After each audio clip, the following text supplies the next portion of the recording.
Hey there. Welcome to this episode of the Cutting Room Floor. This is a segment where I take us a little bit deeper into something from a recent message here at Sunny Slope. Last Sunday, we looked at a passage in the book of Ephesians where Paul talks about anger, and he actually gives instruction. He says, "Don't let the sun go down on your anger." And I thought it might be helpful to go a little bit deeper, maybe not so much into what Paul means, because I think that's actually fairly clear, but maybe some suggestions as to how do you do that. It's been my observation that many people have never been really taught how to properly handle anger or how to deal with it in a way that's healthy and constructive. um, People either view it as something negative and wrong, and so when they feel anger, it's sort of like they don't know what to do with it, and they maybe try to ignore it or stifle it, or people are just told to vent it, and it's authentic and it's good, and whatever emotion you have is valid and important. And so if you're feeling anger, you have a right to just pour it out however you see fit. And if you take either of those approaches, you'll tend to find that you not only create a lot of conflict, but wherever there is conflict, it tends to not go very well. And so you'll find that anger in cases like that can actually bring about a lot of extra pain and hurt. And this is true in lots of relationships. It might be, if you're living with a roommate and you never really learn how to manage conflict, and your roommate does something, they leave the towels on the floor, the dishes in the sink or whatever, and you get annoyed by that, but you're not sure how to handle it. It can obviously, if you mishandle it, it can obviously go wrong. Or if you're a married person and you aren't quite sure what to do when you get angry with your spouse, it can obviously lead to a lot of conflict. And of course, many marriages break down because one or both of the people don't really know what to do with all that anger. And there's other relationships too. There's, the parent-child relationship, which even into adulthood. What do you do when mom or dad does something that annoys you, and you're, a 45-year-old, person, and you still have, you still want to work on issues with your mom, or maybe it's siblings, or the point is there's lots of relationships. In fact, there's tons of relationships in our life where anger can potentially be a very a very volatile emotion. And if we don't know how to handle it very well, it can be very destructive, and it can bring a lot of pain and brokenness into our life, and can make things actually go pretty badly. So I kind of want to unpack this in a little bit more detail. As I said, I think Paul is fairly clear in what he says. He says essentially his words go something like this: in your anger, or literally, be angry, but do not sin, and do not give the devil a foothold. Don't let the sun go down on your anger. And so, how do we do that? I think it's helpful maybe to understand and to recognize that there are two main styles for handling anger. Maybe there's more, but I think there's at least these two. And one of them can be categorized as like, I don't know, I don't know what kind of mood I was in, but I thought of two different animals. The one is like a honey badger, and I don't know why this came to mind, but this kind of badger is a very aggressive kind of animal. They're one of the most, in terms of their size and aggression, like they're not very big, but these are animals that they're really feisty. They will come after you. They will attack. They're small animals, but they'll attack coyotes, and so they punch above their weight class. They're really aggressive, nasty little critters. And then opossums are like, they're famous for just, totally avoiding any kind of problem, or they want to hide. They want to just curl up and be ignored. And maybe that's a helpful way for thinking about the two main different styles of handling anger. So you get some people who are aggressive. When they get angry, it's like nobody is guessing how they're feeling. They get angry, they yell, they scream, they verbalize all of their emotion. They resort to things like name calling and cursing, swearing, whatever else. And you know, some people, it's like opening a vent and everything comes pouring out. And then you get other people, when they get angry, it's like they totally internalize, they totally turn inward. They don't express themselves, they get really quiet. They, you know, you try to talk to them and you can't barely get them to say anything. And you have a suspicion that they're angry, but you don't really know it for sure because they're not talking to you. Now, when you get, you know, there's different combinations of people. Like when you get two people together and there's a conflict, there's about three different main varieties. You can get, you know, you get two badgers together, it's like World War III. So if you're a married couple and both of you tend to be really aggressive in your anger, both of you tend to be really, really explosive. You get, when conflict comes up, it's like World War III is breaking out in your living room. This is where, like, the both of you are slamming doors, you're screaming at each other, there's name calling, you're breaking dishes. Everybody else in the house, it can be a very traumatizing thing. It can be actually a really frightening thing. And everybody just tries to lay low. They try to stay out of your way. They try to hide basically until the conflict resolves. And the thing about conflict in that sense is that conflict is not, it's maybe resolved, but a lot of times it's more just you kind of run out of energy. It's like you both, it's like a boxing match. You duke it out, you fight and fight and fight, and then finally it's like you just get tired of the fighting, and so you agree to a truce. And you sort of like, okay, let's just move on. And the problem, and on the one hand, okay, that restores some equilibrium into the home and it makes things peaceful again. But there's a lot of collateral damage along the way. People, you know, especially if you're a kid growing up in this environment, you tend to become very fearful of anger. You might then become the sort of person that goes to the opposite end of the spectrum, and you become a very avoidant type of person because you've seen how destructive anger is.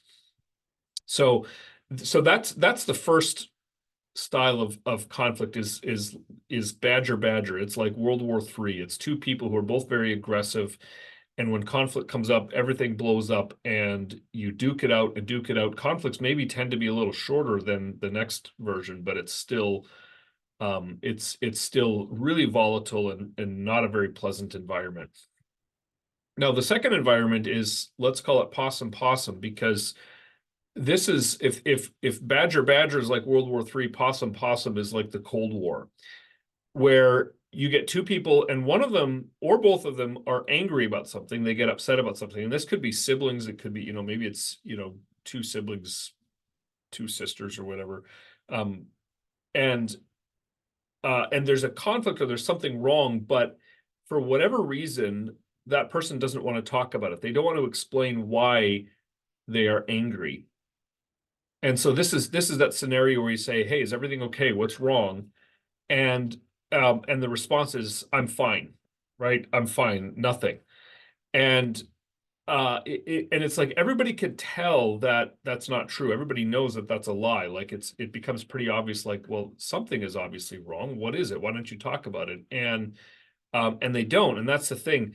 And this can go on for like days, especially because both of you are like that. Both of you, when there's conflict, both of you, if you sort of retreat into yourself, you know, you're in one room, the other person's in the other room, and you just kind of stay like that.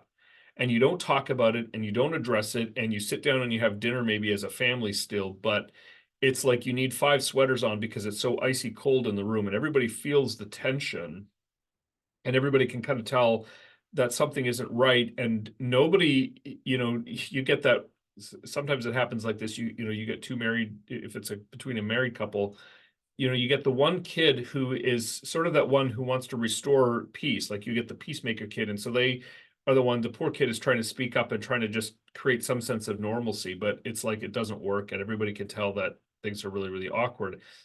And in a case like this, the conflict is solved, but it's not. It's solved just because, you know, eventually you just move on. Like one or both of you just decides that, okay, we have to talk because we have to make plans for the weekend, or, you know, we are going out to visit with some friends. And so you sort of end up starting to communicate again, but you never actually really get into the heart of the issue. You never really resolve the underlying conflict. It's just like you decide you get to that point where you're ready to just keep going, and you get tired of being quiet, and so you just kind of pick up and move on. And so on the one hand, equilibrium is restored in the family and it's like things get back to normal. But on the other hand, you've never really fixed the problem. You've never really addressed the underlying issue.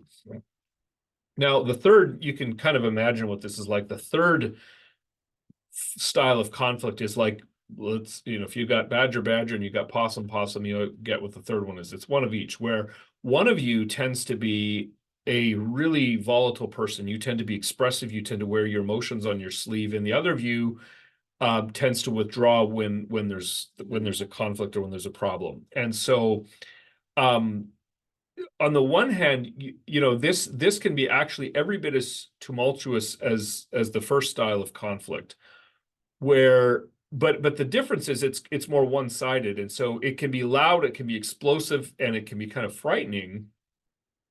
But what's happening is usually one of you is doing that, and it's the other one of you is just kind of talking at the other or yelling at the other, and the other person is just kind of going along with it, and they just want it to end. And so it can be very tumultuous, because you might even get one person chasing the other person around the house, almost literally, like, the person trying to be quiet is just trying to withdraw, and they walk from one room into the next, and then the aggressor kind of follows and keeps on his tirade or her tirade, and then the person goes into the kitchen, and the other person will just kind of follow. And so it's like the conflict just kind of moves around through the house, and the one person is really trying to escape it, and the other person is really just trying to get all of their energy out. And it's not a healthy thing, because the possum, if you will, the person who doesn't like the conflict, often feels very overwhelmed and threatened, and they want to hide, and they tend to shut down, and that only makes the other person yell all the louder, and they become more aggressive.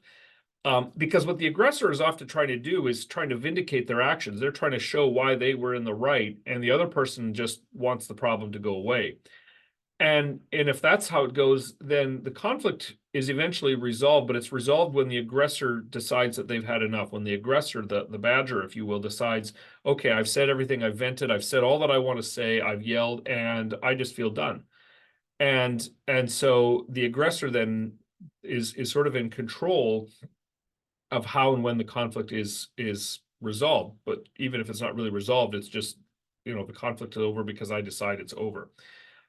Neither of these three styles, not one of these three styles, is really a healthy way of handling conflict. Not one of them really is a constructive way. And I would suspect that all of us tend to gravitate towards one of those two different personality types.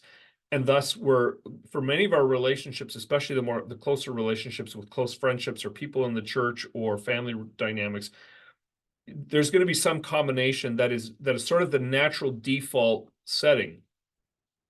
And it's usually not a healthy or constructive. And so what I'm thinking is, okay, if Paul here in Ephesians chapter 4, he says, don't let the sun go down on your anger, don't give the devil a foothold. What he's really saying is two things. He's saying, number one, you've got to find a way to use to resolve your anger, to work through your anger in a way that does not delay things indefinitely, but at the same time in a way that's not going to be used or exploited by the devil in your own life. In other words, you've got to find a way to handle that anger in a way that will not lead to further damage and destruction. So how do you do that? I want to suggest, I have kind of four thoughts on this, and some of these are a little more practical, some of them are a little more theoretical, but I think these four thoughts will help if for the relationships that you're in where there's potential conflict. The first is this: recognize that anger is potentially very harmful. We have to recognize that anger, in one sense, it's a neutral emotion. It's not morally right, it's not morally wrong, it's an emotion, but it's kind of one of these emotions where the stakes are high, that it's sort of like you're holding something that's nuclear reactive or radioactive, because radioactive material can be a very, very good thing, but it can also be very, very destructive. And so the first thing is that when you feel the anger coming on, you have to realize that it's potentially a very destructive thing, and you can't just undo or take back the things that happen when you're angry. And so it's good to just work with that framework and recognize and identify um, those ways in which you feel the sort of the ways that anger can be exploited for you. So, there's some things that you should right away take off the table, like things like name calling and personal attacks and criticisms are things that just shouldn't be part of your repertoire.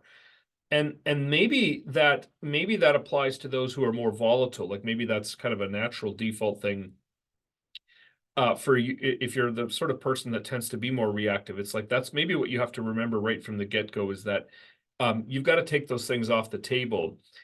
And the other thing that I think you have to take off the table is this idea of the statements like the always never statements, like you always do this or you never do that. Those are almost never true, and they're almost always inflammatory. And so it's like learning to not say that or to take that approach. The other, and this is maybe related, this maybe isn't one of the four, but it's kind of just a related thought, and that is that you also have to learn to do away with the idea that anger is automatically bad and therefore you shouldn't deal with it. In other words, if you're the person that tends to retreat, you have to recognize that that's equally harmful because you're not really dealing with the anger.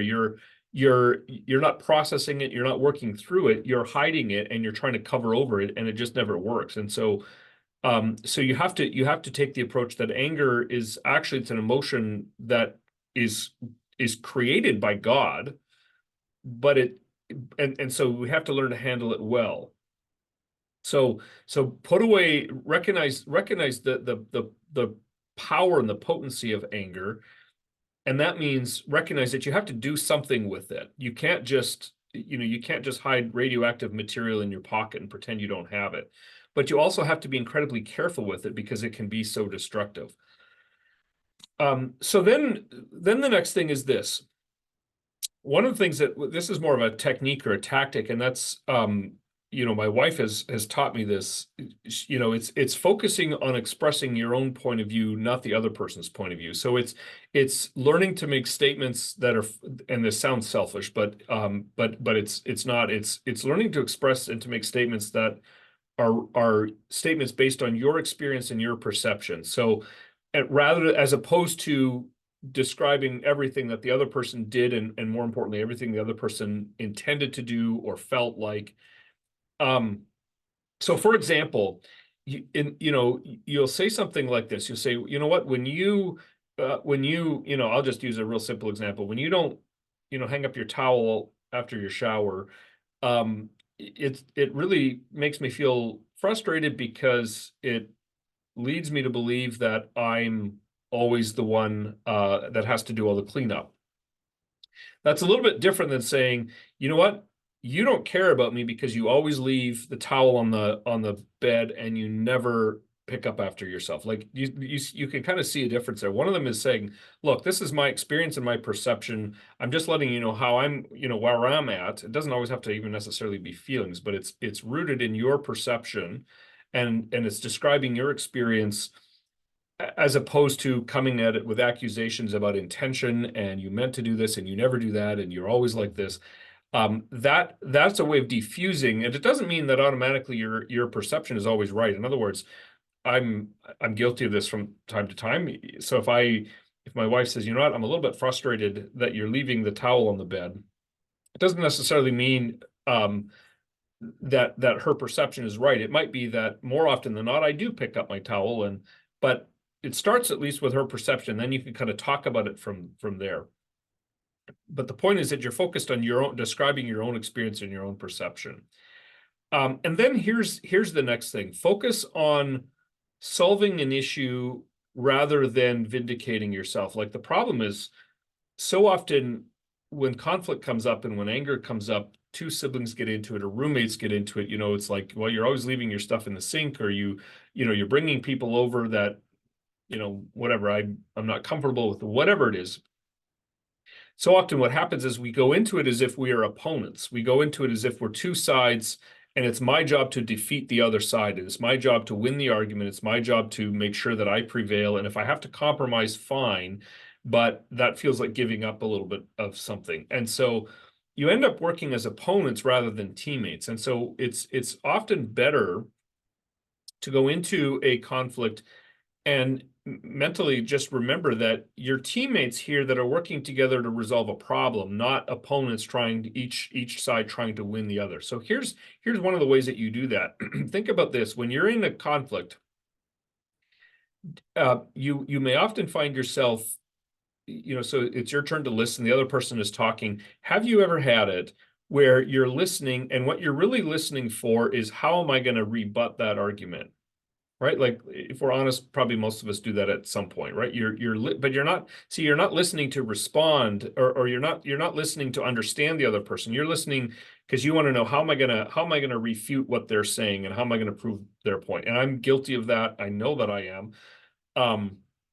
It's a common thing, but rather it's better to try to listen to understand what the other person's saying. You don't have to agree with what they're saying. You don't have to agree that they're right. You don't have to tell them that they're correct, but one of the best things you can do is try to understand their perception, try to understand what they're experiencing and why it makes them upset, and be able to state that back to them, maybe even better than they stated it themselves. Like make that your goal. And then you can respond. There's always time to respond, but not until you've really understood where the other person is coming from. Then you respond with your own thoughts or your own observations. And if they're doing the same thing, then actually you've got, you're halfway towards fixing and working through and resolving the conflict. Now, one last thing, and that is this: that's especially for that dynamic where you get two people, maybe where there's one who likes to pursue, one who's more aggressive, and the other sort of likes to retreat. It's important to notice in the midst of conflict when you begin to feel overwhelmed, because even if you tend to be a more possum type person, you tend to want to withdraw and retreat from conflict. And you might even make a commitment and say, okay, I'm not going to do that anymore. I'm going to engage the conflict. I'm going to engage and with the other person. I'm going to really work through it. There still might come a time when you feel like it's too much. You feel overwhelmed, you feel flooded, you can feel physically in your arms, in your heart, your brain, whatever. Physiologically, the tension actually begins to show up. You start to get tingling in the arms, you start to get, you can feel shorter breath. And I mean, the stress, the stress begins to actually build. What you need to do then is you need to say, listen, I'm feeling really overwhelmed here. I want to keep working through this. You have to reaffirm your commitment and state clearly your commitment to working through this, so that the other person doesn't think you're just going to try to go and hide and avoid the issue forever. So you restate, you make it clear you're here to work through it, and you need to just be clear, I'm feeling really overwhelmed right now. And I need to step back. I need to collect my thoughts. I need to calm myself down. You need to make sure, because the person who's the aggressor, there's probably, believe it or not, there's probably a fear there of losing their relationship. That's often why people are so aggressive, because there's a fear of disengagement. And so by coming on strong, they're really trying to hold on to the connection. And so you need to reassure that person. If you're the person that's sort of more the withdrawer, you need to reassure the person who's the more aggressor that you're committed to sticking this through, that you're not abandoning the relationship, that you just need some time. And then you need to always name a time and place where you're going to pick the issue up again. You need to say, listen, give me an hour. I'm going to go for a walk. I'm going to calm myself down. I promise we're going to come right back to this. We'll pick it up. But just let me calm down. Let me work through it. And then, in an hour, tomorrow, this afternoon when I'm home from work, whatever, let's come back to it. Let's pick it up and let's keep going. You've got to kind of recommit to that. And you have to be very clear and very specific. Now, all of that does not automatically make conflict and problems go away. Of course not. But it gives you some tools that you can use to work through anger, to handle your own anger, to handle conflict in your relationship. Whatever relationship it may be, whether it's family, whether it's spouse, whether it's kids, whether it's friendships, people within the church, whatever it is.